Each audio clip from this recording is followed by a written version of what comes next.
Richard Flint, and welcome to Let's Talk Human Behavior. And this is a time when we gather and talk about the realities of life. You and I are humans and have had experiences that have trapped us either in a circle of sameness or have prepared us to live from today to tomorrow. You know something about life? Every day of life is going to involve people in some way. Some people will come and just pass through your life. Others will enter your life, pause for a while, and then move on. And then there are that few that will have a continuing presence in your life. The ones that have a continuing presence are those whom you have formed a connection with. Why? Because the connection has brought value to life. A few years ago, I was speaking for a Rotary Club in the Villages in Central Florida. Present in that meeting was a man, Jim Klynman. I didn't know who he was, and I don't think he had ever before been in my presence. Since that introduction, I have found him to be one of God's very unique individuals. I've grown to respect whom he is and the presence he brings to each thing he involves himself in. Since I'm always looking for unique people to share with you, I decided I wanted to share this man who has not only become a friend, but a person I've grown to respect. We were on one of my Friday open mic calls, and I had just released a show that I had done with Catherine Cleric. I talked about the show, and what's that old statement? Be careful what you say. Jim said to the Friday group, he's never asked me to do an interview with him. Well, what do you think I did? I invited him to be a guest with me on Let's Talk Human Behavior. Now, I'm going to ask you to do something for me. Pay close attention to his story and the lessons I've asked him to share with you from his journey. And I would bet you that Jim has now learned the wisdom to my statement: think first, speak second. Hey, Jim, welcome. So glad to have you here on Let's Talk Human Behavior. Thank you for having me after I invited myself. Yeah, but that's good because at some point I would have invited you to be here. So I can mark you as one of my future guests off my list now. So I know that most of the people who will join us here on Let's Talk Human Behavior uh, really don't know who Jim is.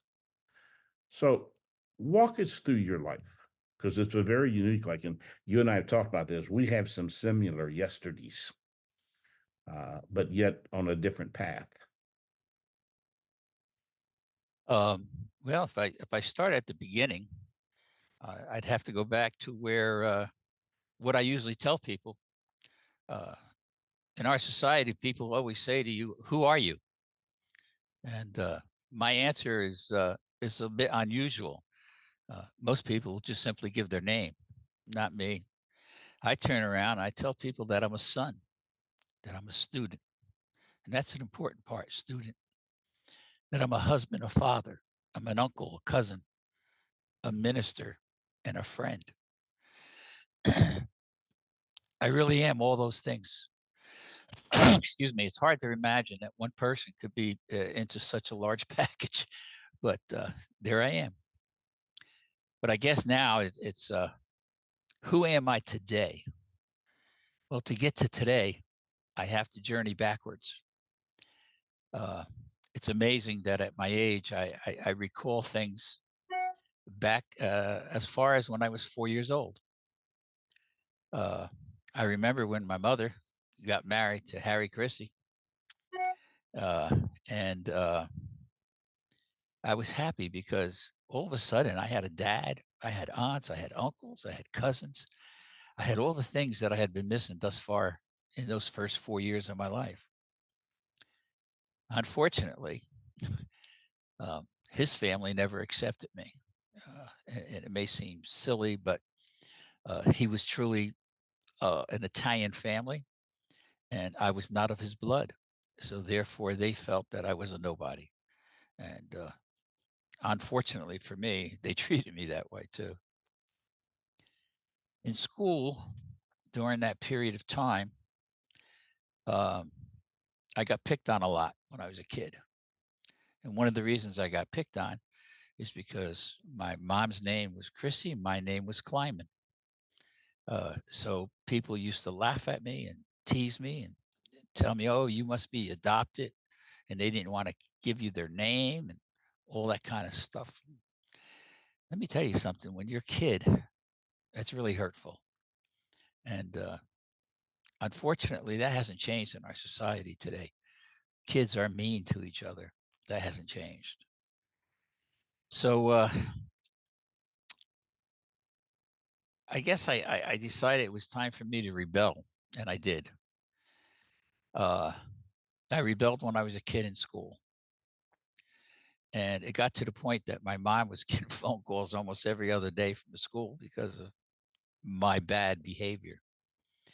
So my mother took me out of public school and put me in private school. She put me in a Catholic school. And the reason was because, uh, again, she said the teachers were picking on me. But it's funny. Actually, the teachers were just fed up having a disruptive kid in their class. And I think they were very happy to get rid of me. Now, what I think I failed to mention once before is this happened when I was in the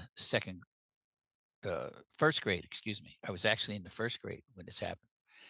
And when I got put into St. John's, the Catholic school, the testing they gave me, they didn't put me back into the first grade or the second grade. They jumped me right into the third grade. So I skipped the whole year. So I was always the youngest kid in the class. Lo and behold, guess what happened? The same thing. I was the kid that everybody picked on because I was the youngest kid. Uh, well, in St. John's, my mom found out the truth. She found out that it wasn't the public school, that it was me, because she was getting called to school at St. John's just as much as I was going to school. And the only difference was in public school, they couldn't do anything to you. However, in St. John's, oh boy, they used to grab you. They'd have their big ruler and make you put your palms out and smack you. Sometimes they'd break the ruler, except one. There was one particular nun that she used to take you, twist your ear, and bang your head up against the blackboard. Some people think that may be the why I'm like I am today. My head got hit too many times against the blackboard. Uh, in the eighth grade, the mother superior came and spoke to the parents of all the boys that was in the class. And she promised to expel us from her school within the first 3 months if we went to her high school in St. John's. Uh, my mother was smart. She took me out of St. John's because she knew I wouldn't last and sent me over to Central High School. Now, I don't talk much about high school because high school also was a rough time in my life. Uh, but the difference was I was involved with sports, and things was doing better, except for the fact that I kept getting in trouble for fighting. It was still that name thing. Kids were still teasing me. And at that stage, I was big enough to turn around and just haul off and punch somebody, and I did. Uh, I consider myself to be pretty strong at that time. So lo and behold, I got suspended a few times. So my mom was having trouble trying to figure out how she could handle me. And my stepfather, well, it was easy with him. He had a hand the size of a baseball glove, and, and he just hauled off and dumped me. So that was his way of answering. Now, I didn't say much about him, but I never got anything from him. Never got a single solitary thing from my stepfather except a good belt. So my mother finally moved up in the world. They got rid of that old Ringer wash machine, and she got her first automatic washing machine.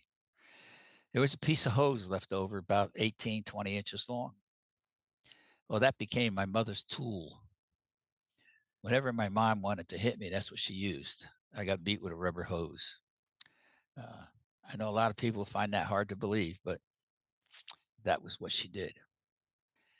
Uh, so I started saying, I don't need this crap in my life as a young kid. I ran away from home 3 or 4 times. Each time I ran away, I got caught. The last time I ran away from home was probably the toughest one because my stepfather had a brand new Chevy Impala. Yeah, and I got a set of the keys. And I jumped in his car and I took off. It was 2 days later before they finally caught me. And the reason they caught me, I was at one of those service stops on the Parkway, not the Parkway, excuse me, the New Jersey Turnpike. And a state trooper seen the car parked there, and I was inside going to the bathroom or something. So they caught me. Well, I tell you something. My uncle came with my father to pick me up. And let's just say the old story about taking somebody out behind the barn and giving them a whipping. Well, they took turns. Uh, I had a good whipping that time. Well, I said to myself, I guess I don't have to wait too much longer. So then the next saddest thing in my life happened.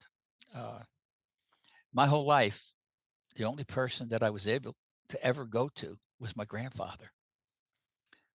No matter what I did, whether it was good or bad, I could go to grandpa, and grandpa used to tell my mom, "Oh, he's just being mischievous." uh, to him, I could never be bad. I could never do anything wrong. The memories of him um, are the thing I think that got me through a lot when I was a child.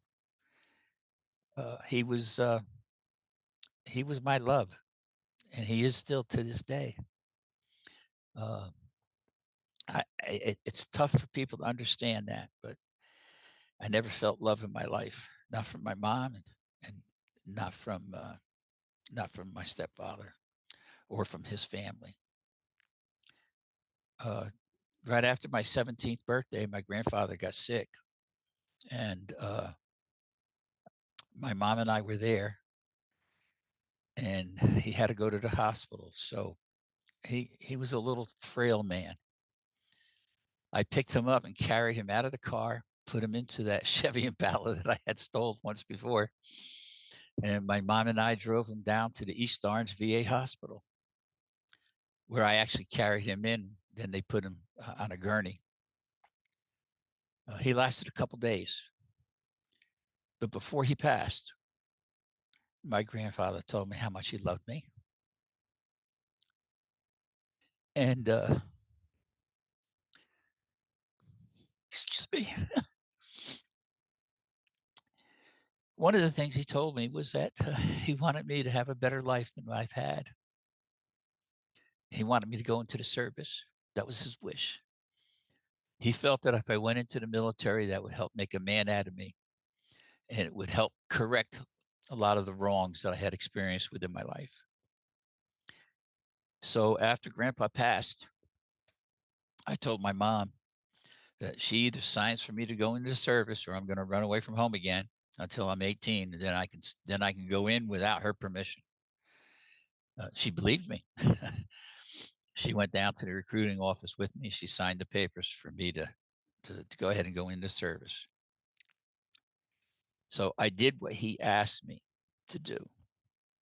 And for that, I'm so happy. Uh, so if I take a break for a second and take a look at it, uh, man, I had a terrible childhood. I didn't have one that was happy, full of memories that you love. Uh, it was memories of being hit, being smacked around, uh, and I think the part that ended up being important to me was what I did next.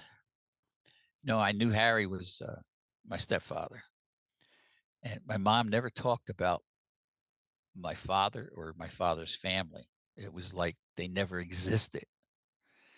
But I had this curiosity. So when I was in boot camp, one of the things that I did was I sent a letter to the Marine Corps because I had found out that supposedly my father was in the Marines and he retired from the Marines. So I sent a letter to them saying that I'm trying to get in touch with my father that I've been separated from. And excuse me, I got a letter back telling me where he was and that yes, he had retired from the Marine Corps. I believe he retired as a gunny sergeant, if I remember correctly.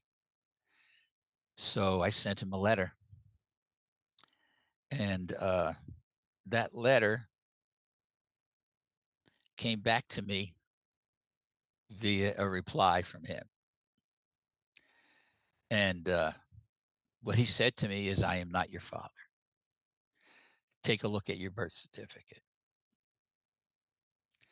And I thought that was a strange answer. So I went ahead and I got a copy of my birth certificate. It was easy because I was in the Navy. They had all that stuff on file. So I got a copy of my birth certificate.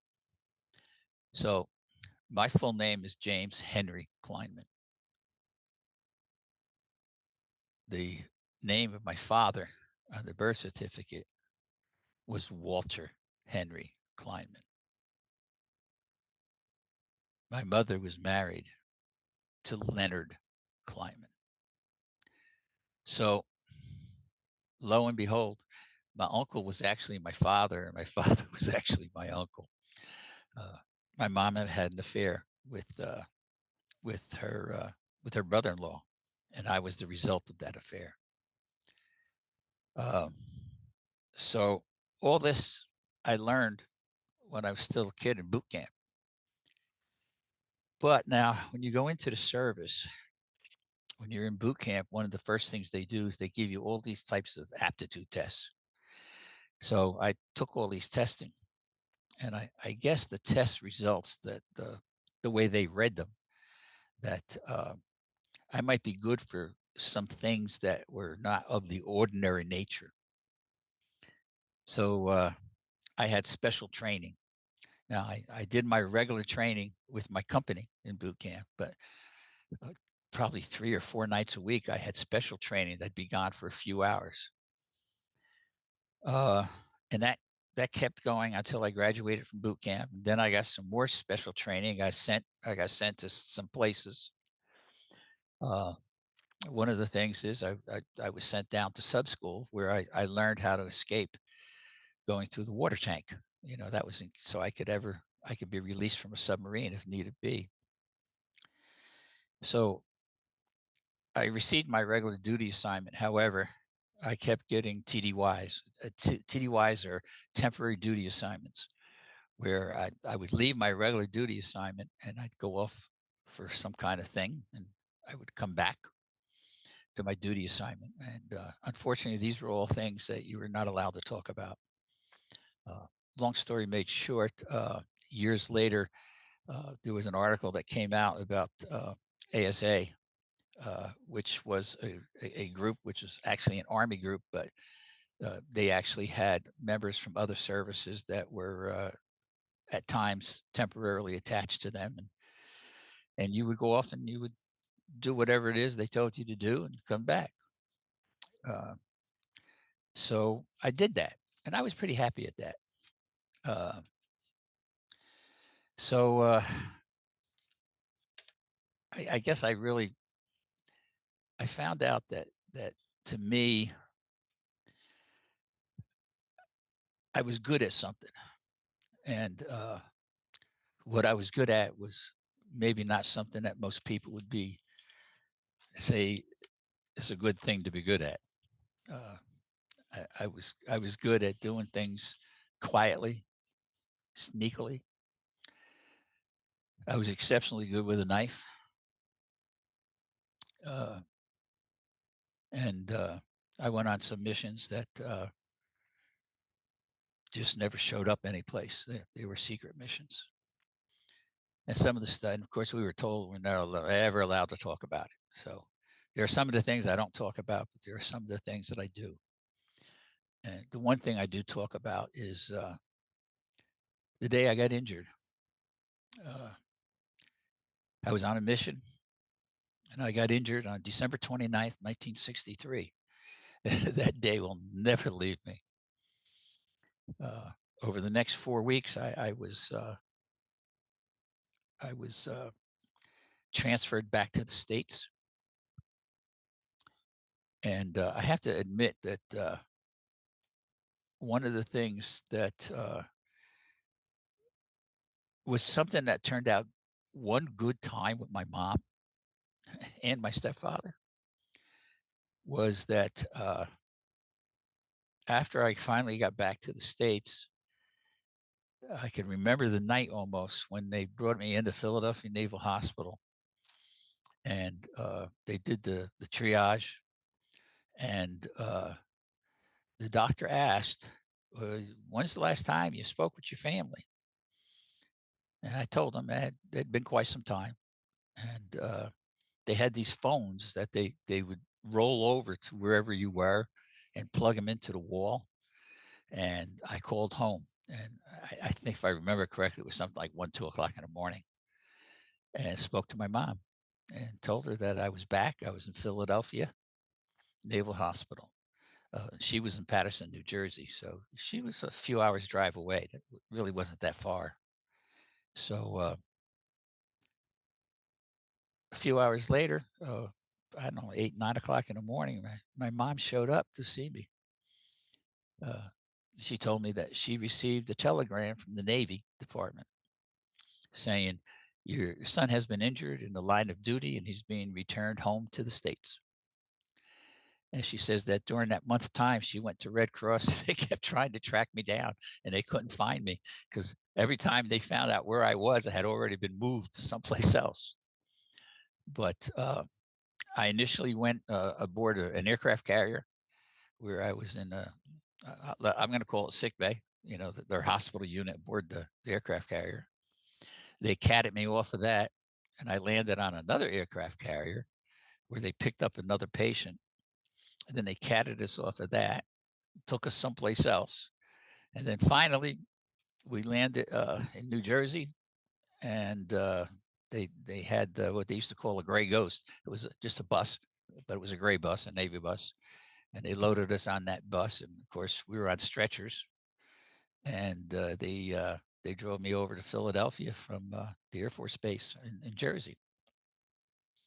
I spent the next year and a half, a little over a year and a half, in Philadelphia Naval Hospital having surgeries while they were putting me back together again. So as you can see, I've got funny fingers. I kept my fingers though for 20 years. They didn't come off until 20 years later. So on April 1965, I was released from the hospital and I was sent home on indefinite leave. And I was then put on the rolls of the temporary retired of the Navy. And then 5 years later, they did another evaluation and they determined I still was not fit for military duty. And they put me on the rolls of the permanent retired. That's a whole different story of how that all happened too. I was smart enough as a young punk kid to take the advice of somebody. And I got a hold of a Navy JAG. And when I had my PEB physical evaluation board in the hospital, he had me sign re-enlistment papers, and because he knew they were going to put me out. So he says, no, he doesn't want out. He wants to stay in. And he threw down the re-enlistment papers that I had already signed. So instead of me getting discharged with a 20% disability, I got retired with a 50% disability. So that was probably one of the smartest things I did as a kid is go talk to that Navy JAG. So that brings me up to April 1965. Now, Richard, there's another 58 years of things that have happened to me. I don't know how far you want me to go. I want you to pause here for a moment because I got two questions, then I want to pick back up. Okay. Okay. When you were a child, because I can identify with this with you, um, you made the statement you never felt loved. Correct. And as a child, I mean, we all know that the most important people in our life as a child becomes our parents. So, what kind of emotions did you have to deal with, and what kind of scars as a child did you face? Were you facing? As a child, I did not know why my mother treated me the way she did. I knew why Harry treated me like that because he wasn't my father. He married my mother, and I was a tag along. So I can just forget about him. But with my mom, I never knew why she hated me so much. I never knew why she would force me to go to Harry's family. I never knew why she would constantly yell at me no matter what I did. I could do nothing right. It doesn't make a difference what it was. I mean, I couldn't pick up I couldn't pick up a pencil off the floor in the proper way. You know, I did it wrong according to her. Uh, she couldn't understand why I was bad in school, why I wouldn't listen to the teachers. Um, she treated me, I don't know, like a piece of property, I guess you'd say. You know, it was like uh, she was stuck with me, you know, and I just, you know, she would just as soon hit me as she would feed me. That's the way I felt. Uh, and she did, you know, but it's really it brings you up an interesting thing, Richard, because when I found out when I was 17 about the father situation, that's when I realized what why my mother treated me the way she treated me as a child. Because every time she looked at me, she seen her mistake. I was the visible proof of her indiscretion, of her affair with her brother-in-law. And I just think she couldn't stomach it. But that adds another part to this whole story, Richard. And that is, I didn't have the heart to confront my mother. I could not bring myself to ask her why. I couldn't ask her why she never told me. I just felt that I guess she has lived all these years with that guilt, and that me confronting her wouldn't help me, and it's not definitely not going to help her. So I just accepted the fact that, and excuse me for using this, but I accepted the fact that I was really a bastard. I was born one, and I joked about it. I used to say when somebody called me that, I would say mine was an accident at birth. What's your excuse? So uh, I always tried to make light of it. But the whole thing as a child, and even my time in the military, uh, it made me a person that wasn't nice. I was not a good person, Richard. Uh, I couldn't accept other people. I was constantly being rebellious, and I think my mother I think my mother was happy each time I ran away. I think she was sad each time they found me and brought me back. Uh, I did forget one thing. At one time, she brought me up to a place in Menlo Park, New Jersey, where they kept me for a week, and they were trying to find out why I was running away, what was wrong with me. Uh, And of course, I never found out what they told my mother afterwards. But after a week, they said, no, there's nothing we can do for him. He gave me back. So, you know, how did it make me feel, Richard? Lonely. I think my childhood was very lonely, except for the time that I was able to get with my grandfather. That was the only time I felt alive, is when I was with him. He used to send me over to a corner store and tell the lady there that to give me a piece of cake for me and a piece of cake for him.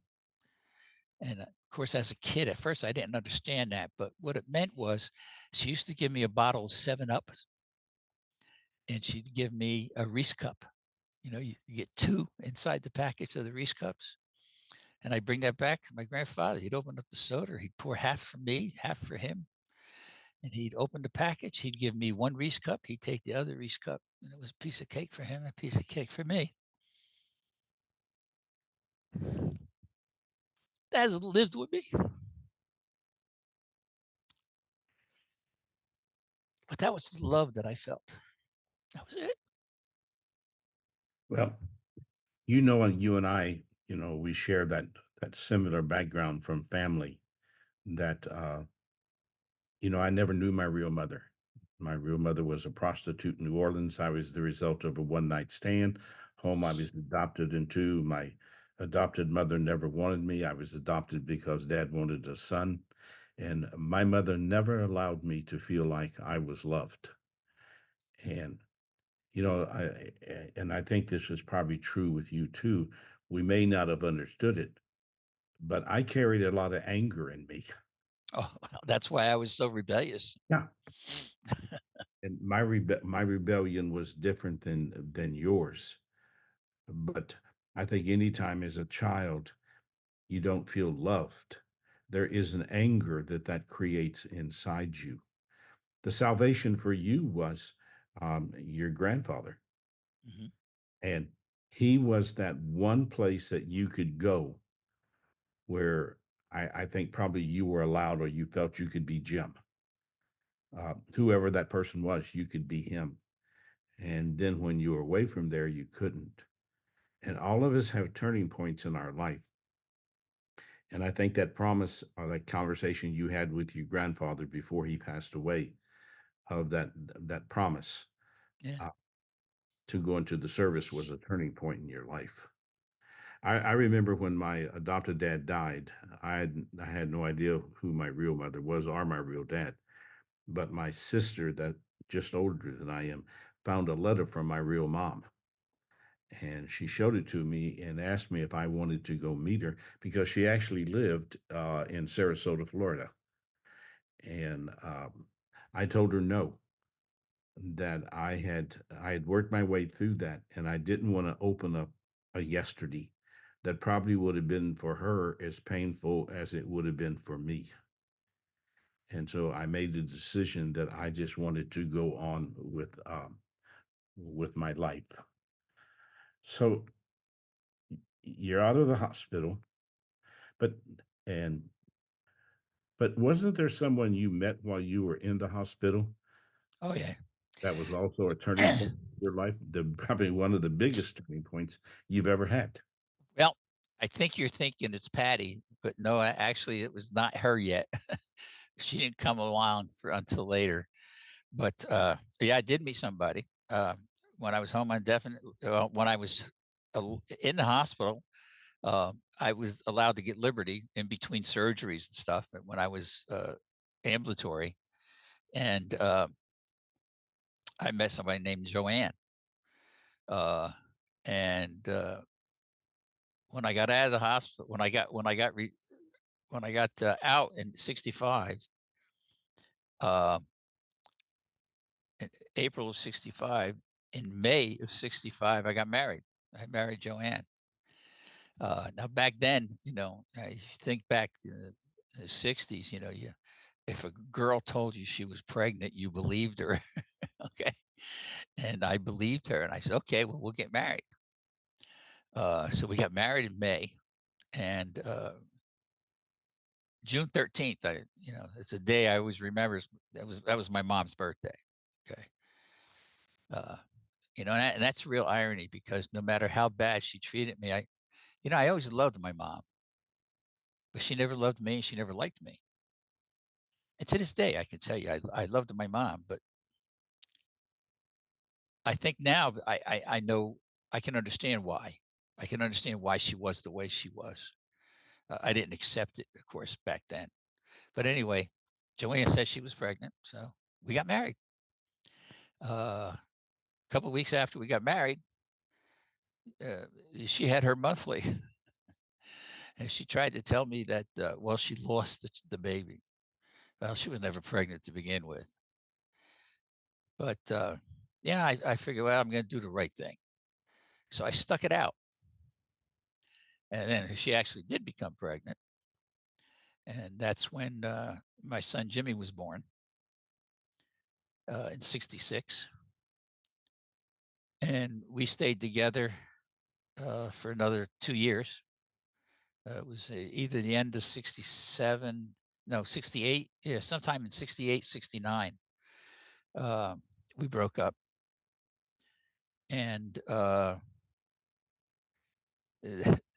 that's another point in my life where, yeah, once again, my mom raised her ugly wand, and she couldn't beat me no more, but she beat me in a different way. She sided with Joanne during the divorce, and I was once again a true outcast uh, at that point. And so I had nobody, just me. Uh, and that's the point in my life where I went to work on as a carny, and I was with a traveling circus. Had a lot of fun, but I had no meaning to life at that point in time. And I found myself, after all this period of time, found myself up in New York someplace, and it was getting cold. And I says, "Oh, I don't like this no more."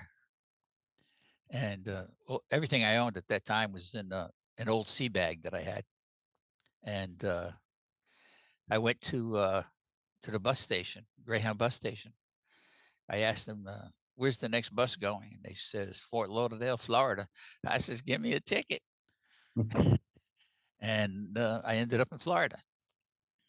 You know, so for the next couple of years in Florida, I still wasn't really a nice person.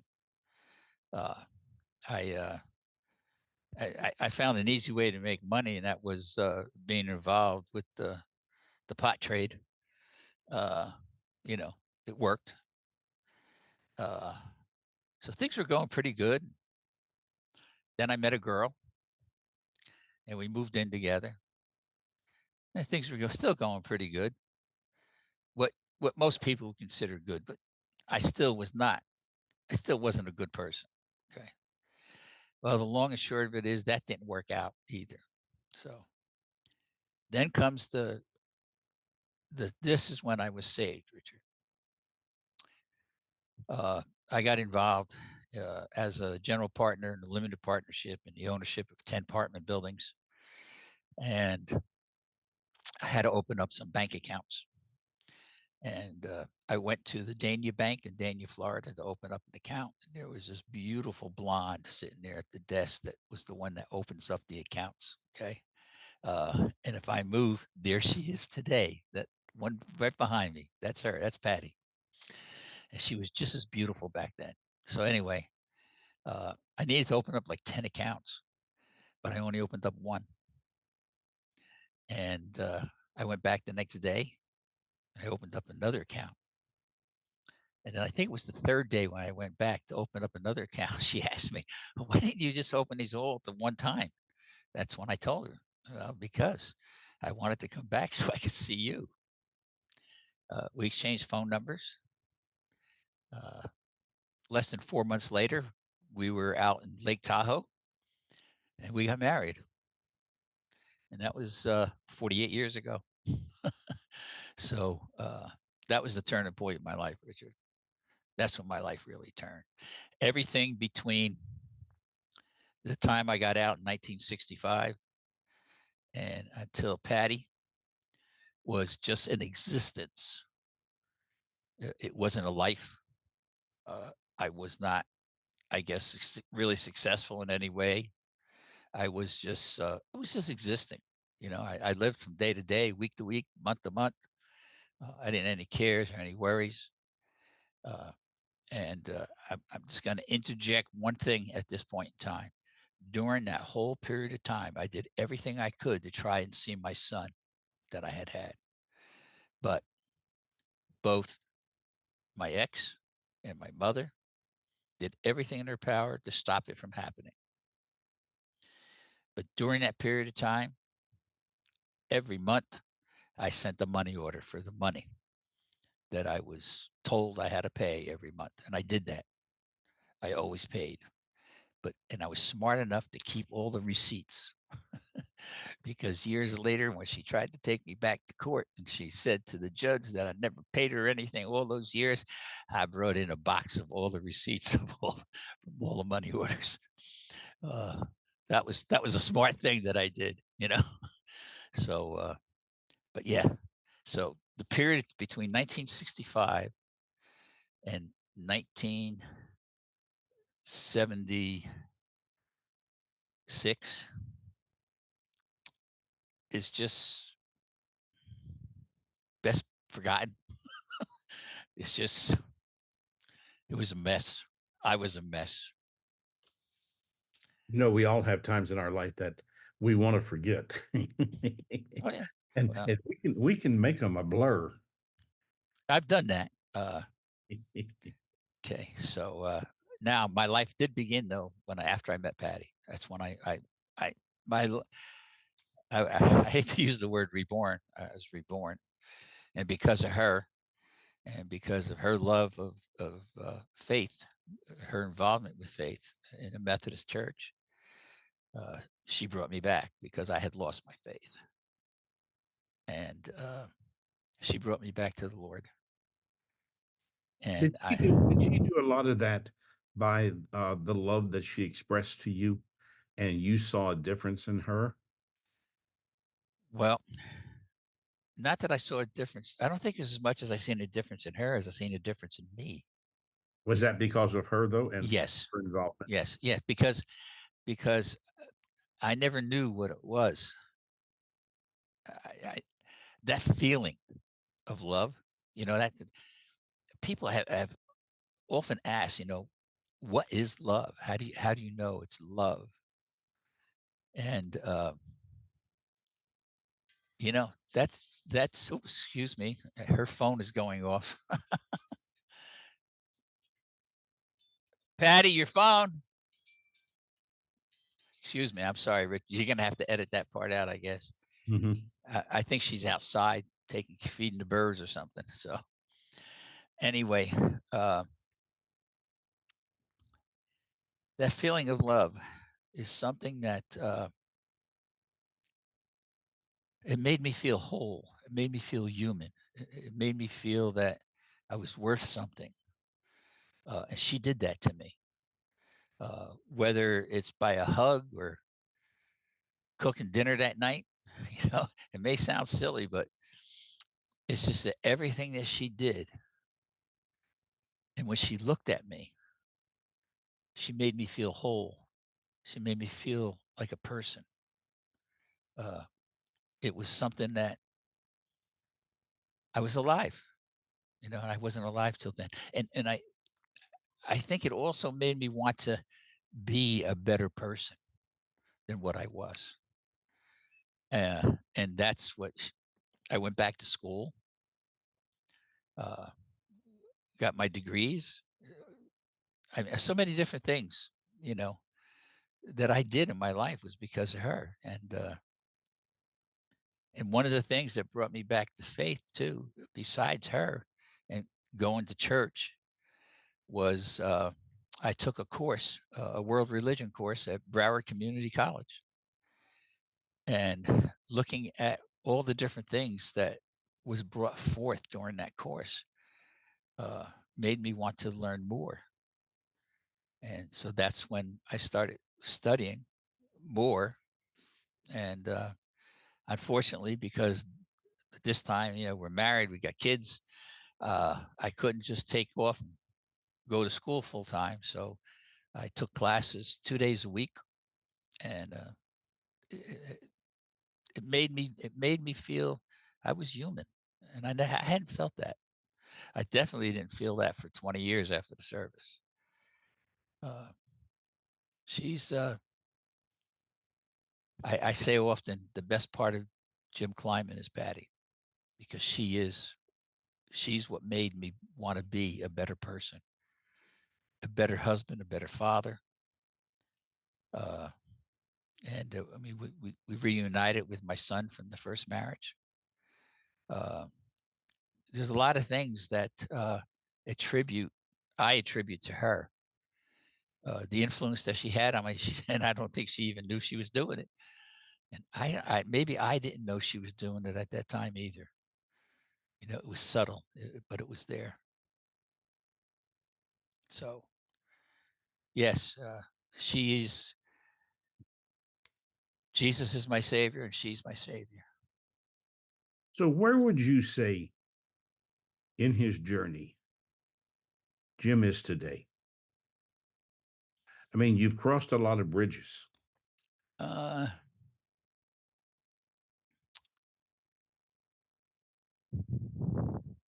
Still reaching out, still learning. One of the things I've learned over all these years, Richard, is that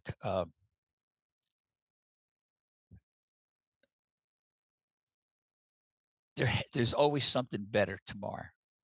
I don't know how else to say it, but there's always something better that I could be doing. And these are things that I've tried to do. I mean, for years, I was involved heavily with the Elks, where I would do a lot of public service things. For years, I've been involved with Rotary. I've been a past president. I'm currently a district chairman for the family of Rotary. I'm the chaplain for the Navy League, for the Atlanta Council of the Navy League. Um, I feel that where I am now is just the start of another journey. It's I realize that the Lord has put me here for more than just being a provider for those years that I was. I think He's put me here that I have something to offer other people. I think that the Lord has put me here to help other people, to listen to other people, and to continue my journey of learning. I don't think learning ever stops. I it's like a word, I mean, how many people open up a dictionary and just open it up and point to a word and learn a new word every day?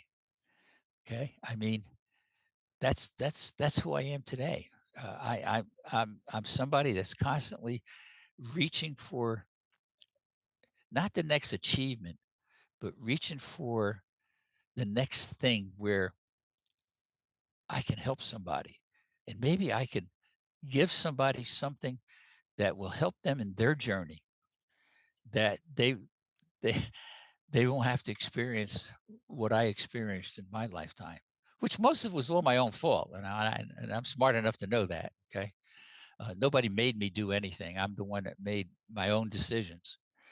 Uh, and I've been asked more than one time, do I regret any of my decisions that I made in my life? And most people can't understand my answer when I tell them, no, I don't regret anything. And the reason I don't regret it, Richard, is because I learned from it. And if you consciously made a decision to do something, and then you turn around and say, "Oh, I regret that decision," um, I think that's wrong. You can I wish I might have done some things differently, but it was my decision to do what I did. I can't regret that. Nobody made me do it. I made me do it. I can't blame anybody else for. Oh, that's another thing. Blame.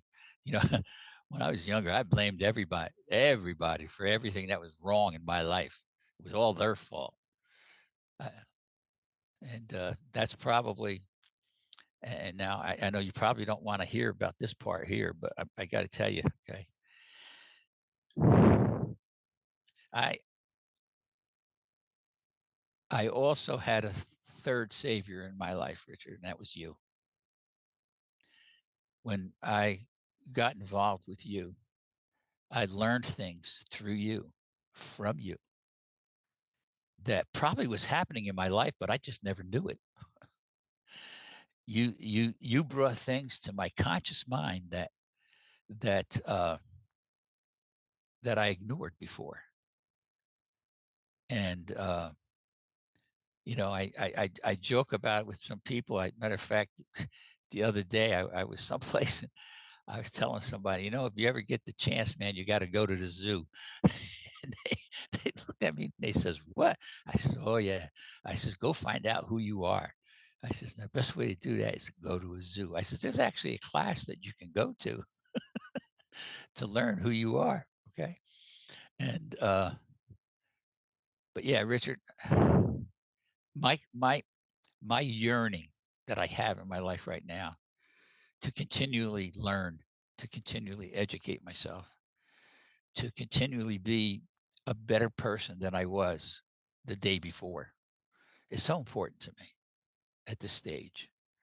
Uh, I am fortunate in a few things, and that because Patty was smart enough, we have a comfortable life that we live today. Okay, we're not hurting financially. We don't have to worry if we want to go away for a weekend. We don't have to worry if we want to go buy something. We don't have that type of headache, and that's because of her. So, uh, yes, grateful, thankful, all of it. Yeah. So, who I am today, I'm a better man than I was yesterday, and I hope I'm a better man tomorrow than I am today. Jim, do you think it's possible that a lot of your drive and your determination and your form of discipline for your life is driven by trying in some way to make up for your past? Yes, yes. It's a simple one word. It's a simple one word answer. Yes. I think we all have times in our life that we feel that retribution is necessary. Okay. Uh, and I think that maybe some of the things that I do nowadays today is that I'm trying to say I'm sorry for what I did not do before, or I'm sorry for what I did do. Either way, but yes, that's like uh, I have another thing that I say all the time, and this may sound totally off the wall, but uh, when I die, Richard, I'm looking forward to asking my mother certain questions. Like, Mom, why did I have to find out when I was 63 years old from my son that I have two sisters?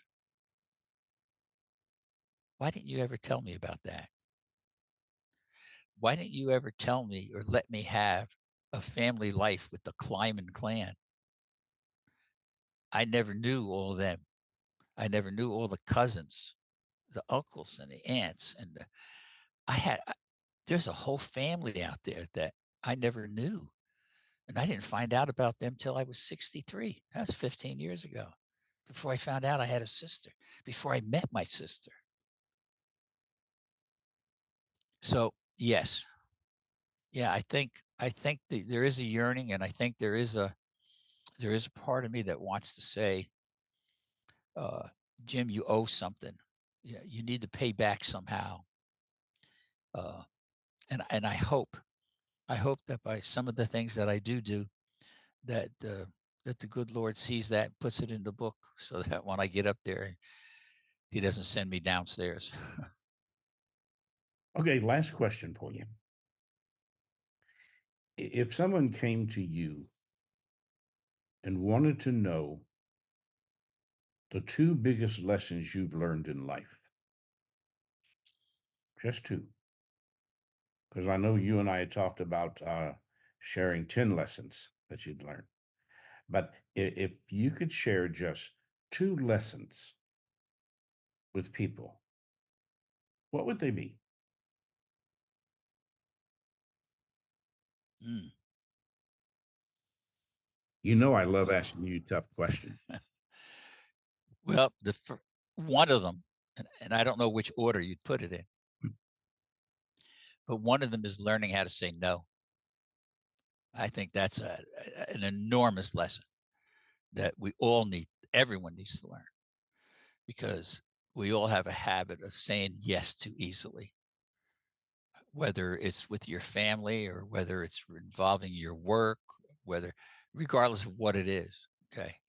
Uh, for some reason, yes, even though it has three letters in it, is easier to say than no with two letters. Uh, whether it's we feel we're obligated to do something, but that definitely is one of the major things. Learning the power of the word no. And it's not bad. Saying no is not bad. Actually, saying no could be extremely healthy for you. So that's one of them.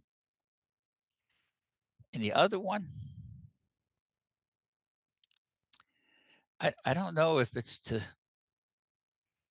I don't know if it's just, if it's love or if it's family or is it faith? I don't know. I to pick one of those. But they all go together, don't they? Yeah, I know. So I'm going to go with self-respect as the second one. And the reason is I cannot expect you, Richard, or expect one of my kids or somebody in Rotary or the guy that does the slicing of my lunch meat at the store. I can't expect any of them to give me any type of respect if I cannot first respect myself. And do you think that the concept of self-respect, the lack of self-respect for ourself, is a major issue today? Yes, yes, yeah. Although people may think that their actions are showing uh, that they have all this self-respect for themselves, they don't. Um, you cannot. You just simply cannot do it. And oh, I have to feed this into it. You can't actually show self-respect of yourself by not showing respect of others. See, so you can't show respect to somebody else if you don't have respect for yourself. And the thing that ties into it, oh, behavior never lies. Wonder where you got those 3 words from. I mean, it's just it's so important. Okay, your behavior, the way you act, will display whether you respect yourself or not. The behavior that you show other people is the behavior that you want them to show you. Well, if you can't respect you, how can you expect somebody else to respect you? You can't. So your behavior ties in, and I noticed that was not one of my 10 words that I put down, behavior, but I think it all falls under that self-respect title. That if you can't love you first, how can you expect someone else to love you? I remember when I put those 3 words together, it was a lesson that I learned, and, that behavior never lies. And coming back to the fact, and it's hard sometimes for people to accept this, but the real definition of truth to your life, in your life, and of your life is always behavior. Yeah. And I think that's one of the things that today we've sort of tried to erase. We've made everything okay. And that's what has caused so much of the discord and the disconnect is that, and we've talked about this, the lack of accountability. It's Jim's fault. It's not mine. It's Jim's fault. And as long as we go around blaming, nothing can ever improve. No, I tell you, it's I give you I can give you a real good example of that, uh, unless you don't have time, Go ahead. and that is the sister that I finally learned about when I was 63 years old. Let me tell you something. I was so happy. I can show you pictures the first time I met her. I mean, I almost hugged the air right out of her. Okay, I mean, it was so emotional for me. And after a few months of communications and stuff, um, she said to me one day, I don't want anybody to know you're my brother. And I looked at her. I says, well, I'm sorry, what? She says, well, she says, you know, you're only 2 months older than me. I was born in November. Okay. And in 1945, she was born in January of 1946. Okay. So he got my mom pregnant before he got his wife pregnant. And she just didn't want people to know that there's she, so she just decided that, well, no, you may have that Klynman name, but I don't know who you are, you know. And her behavior didn't lie. It's been almost 3 years since I've had any communication with her. Okay, because I was the visible proof of her father's mistake with my mother. Just like my mother looked at me and said I was the mistake that she made. Well, here I got a sister that says the same thing. So behavior, people's behavior, it proves who they are. It proves what they are, and it proves what you don't want to be. And that's so that really was really something for me. And but you want to know something? It doesn't bother me anymore. I mean, I lived for 63 years not knowing I I had her. The other sister, I've never even met or talked to. She didn't want nothing to do with it. So, so but you want to know what's important? What's important is my children, my grandchildren, my Patty. And what's important is the life that we've made with each other. What's important is the life that I have learned to accept, the life that is a continuous lesson for me of learning. And people like you that have come into my life, people like Ron and Jean that have come into my life, people like Dennis and Michael, all these people, Catherine, that's who Jim is today. And that's who Jim is proud of being today. And that's important. I can't believe our time has gone by. It seems like we've only been talking for about 10 minutes. But I want to tell you that I really, really, really appreciate you taking this time to do this chat with me.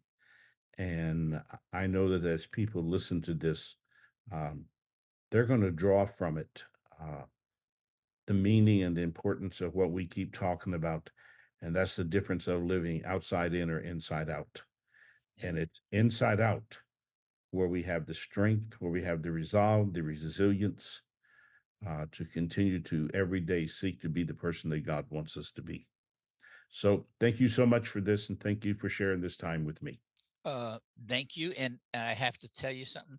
I apologize. I'm going to miss this Friday because I have an appointment with my cardiologist. Well, that's okay. I'll forgive you this time. Okay.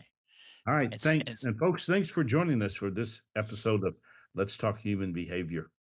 And I'll see you again real soon as we work to really understand the truth about life and how just those three words, behavior never lies, can be the essence of the foundation of not only who you are, but whom you are becoming.